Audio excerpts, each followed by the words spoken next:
Peggy 18.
Music is a very important part of Kingdom Come Deliverance.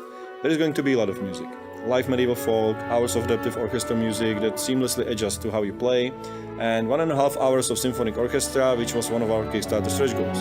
At the beginning, I wanted something that would correspond with the historical setting of the game. Something that would sound a little bit melancholic and archaic, with strong melodies, more Williams than Zimmer, and I also wanted to achieve the distinctive bohemian mood of famous Czech classical composers like Smetana and Dvořák, or the awesome Czech new wave movie score composers of the 60s like Liška or Fischer, because that's the sound of my childhood.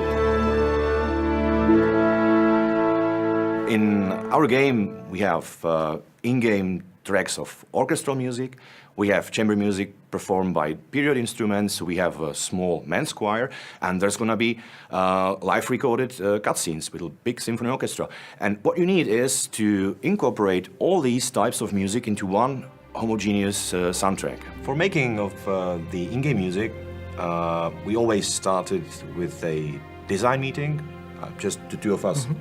Yeah, for hours we will be talking about different features of our music and how different parts should link to each other and how they should be structured. After we came up with such a design, I usually composed some demo music on which we tested that feature. But of course I also sent it to Daniel as a simple music track, asking him whether he likes it or not.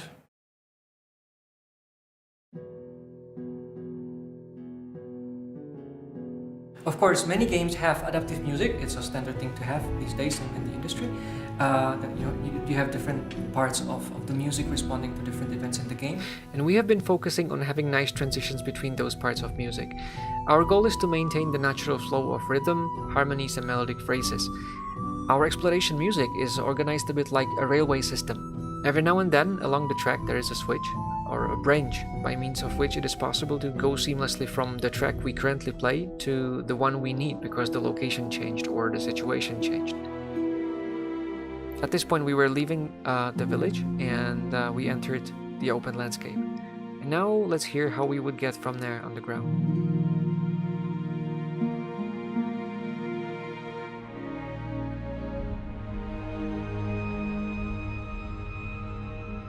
For action music, we have a different approach. The transition to combat needs to be much faster. So we start with the sound of the suspended cymbal to build up the tension. And then we schedule the beginning of the combat music at the first beat of the next bar. We have different music for fistfight, different music for armed combat, and of course the playback reflects the state of the combat, especially whether the player is winning or losing.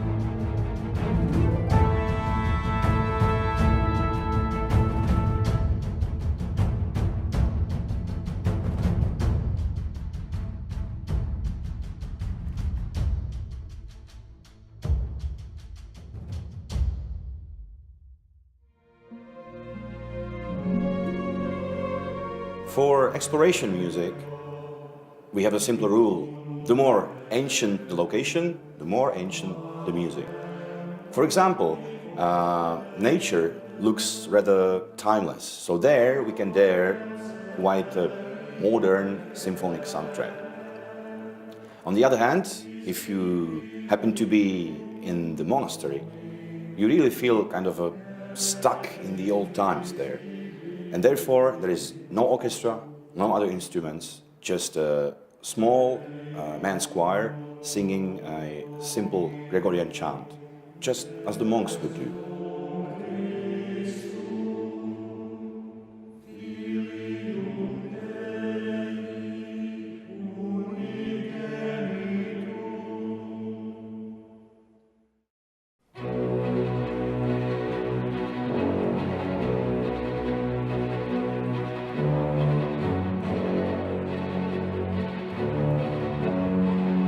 So what you see behind me is the Dvořák Hall of Prague's Rudolfinum, which is also called House of the Artists. It's a wonderful building which was built somewhere in the end of 19th century. And we are recording here because, according to me, this is the best concert hall in the world. And so far, we have finished the first session, which lasts for 4 hours. We have made some music. We have still a lot of things to do. But I have to say, so far, my impression is really very good, because the musicians are excellent and they have a wonderful attitude. They just want to give it, and I want to give it too. So I think it will be really wonderful recording.